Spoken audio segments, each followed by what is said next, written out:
औज़ बिल्लाहि मिनश्शैतानिर्रजीम बिस्मिल्लाहिर्रहमानिर्रहीम। शुरू अल्लाह के नाम से जो बड़ा मेहरबान और निहायत रहम करने वाला है। अस्सलामु अलैकुम डियर स्टूडेंट्स, उम्मीद करती हूँ कि आप सब खैरियत से होंगे। आज मैं आपको जमात चहारम का मज़मून उर्दू पढ़ाऊँगी। उर्दू में हमारे पास आज का उन्वान है रीडिंग। आज का हमारा उन्वान क्या है? रीडिंग। और रीडिंग हम करेंगे किसान और बादशाह की। हमारी रीडिंग के चैप्टर का नाम क्या है? किसान और बादशाह। रीडिंग शुरू करने से पहले यहाँ पर उन्होंने कुछ ख़ास अल्फाज दिए हैं। ख़ास अल्फाज में सबसे पहला लफ्ज़ है तन्हा। तन्हा का मतलब होता है अकेला। तन्हा का मतलब क्या होता है? अकेला। अगला लफ्ज़ है गुस्ताखी। गुस्ताखी का मतलब होता है गलती। गुस्ताखी का मायने क्या होता है? गलती। उसके बाद है कान भरना। कान भरना का मतलब होता है चुगली खाना। कान भरना का मतलब चुगली खाना। फिर है रायगा। रायगा का मतलब होता है ज़ाया या बेकार। रायगा का मतलब क्या होता है? ज़ाया या बेकार। अगला लफ्ज़ है अखज़। अखज़ का मतलब होता है सीखना, नतीजा निकालना या सीखना। ये हो गए हमारे ख़ास अल्फाज के मायने। अब हम चलते हैं अपने रीडिंग की तरफ। आपने गौर से सुनना है ताकि हर मुश्किल लफ्ज़ जो आपको लगता है वो आपको अच्छे से पढ़ना आ जाए। तो शुरू करते हैं। शेख सादी ने ज़िंदगी का ज़्यादातर हिस्सा इल्म हासिल करने और सैर व सियाहत में गुजारा। शेख सादी ने ज़िंदगी का ज़्यादातर हिस्सा इल्म हासिल करने और सैर व सियाहत में गुजारा।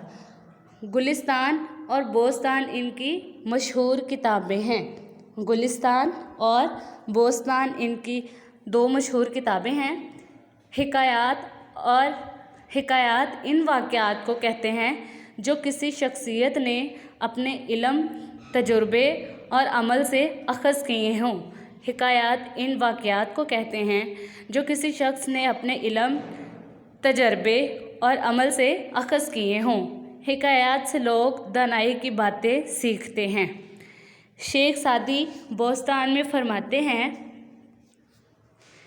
कि एक किसान जंगल में से गुज़र रहा था।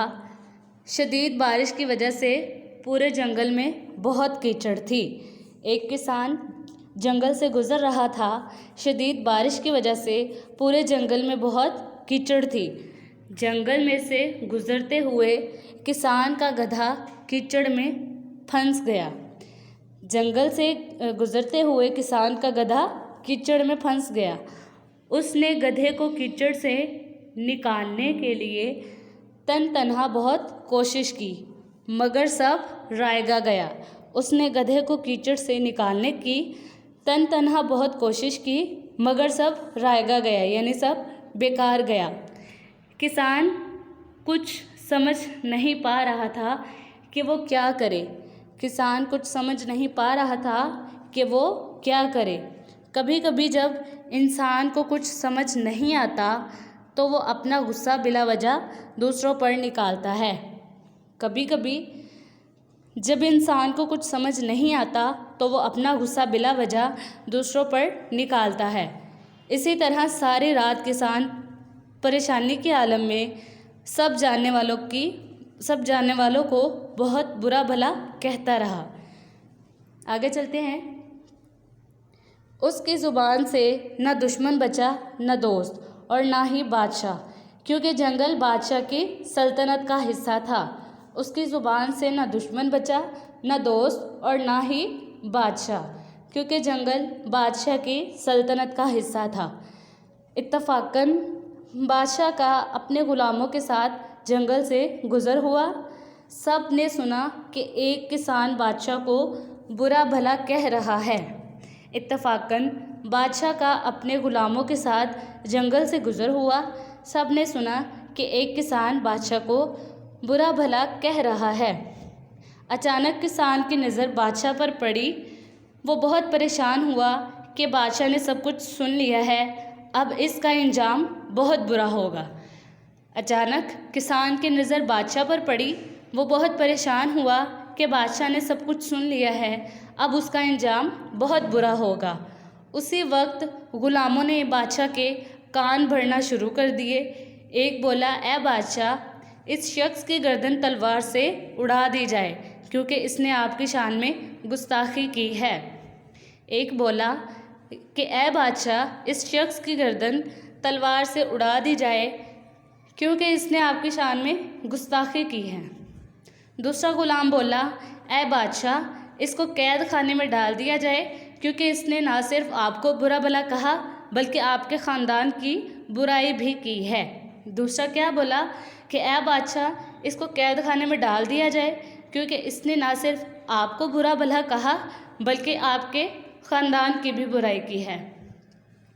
बादशाह ने मजबूर किसान की तरफ देखा जिसका गधा कीचड़ में फंसा हुआ था। बादशाह को किसान की हालत पर बहुत रहम आ गया। बादशाह ने मजबूर किसान की तरफ देखा जिसका गधा कीचड़ में फंसा हुआ था। बादशाह को किसान की हालत पर रहम आ गया। उसने किसान की नामुनासिब बातों को माफ़ कर दिया और अपने गुस्से को पी गया। बादशाह ने क्या किया कि किसान की सारी नामुनासिब बातों को माफ़ कर दिया और अपने गुस्से को पी गया। बादशाह ने किसान को इनाम व इकराम से नवाजा और एक सफ़ेद घोड़ा भी इनाम में दिया। सच है कि बुराई का बदला बुराई से देना आसान है, लेकिन इंसान को चाहिए कि बुराई का जवाब भलाई से दे।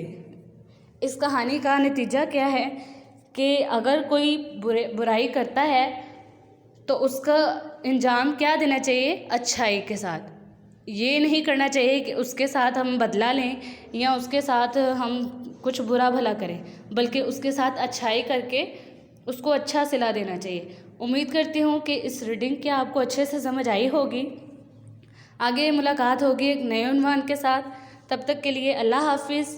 अल्लाह ताला आपको और मुझे अपने हिफ्ज़ व अमान में रखे। आमीन।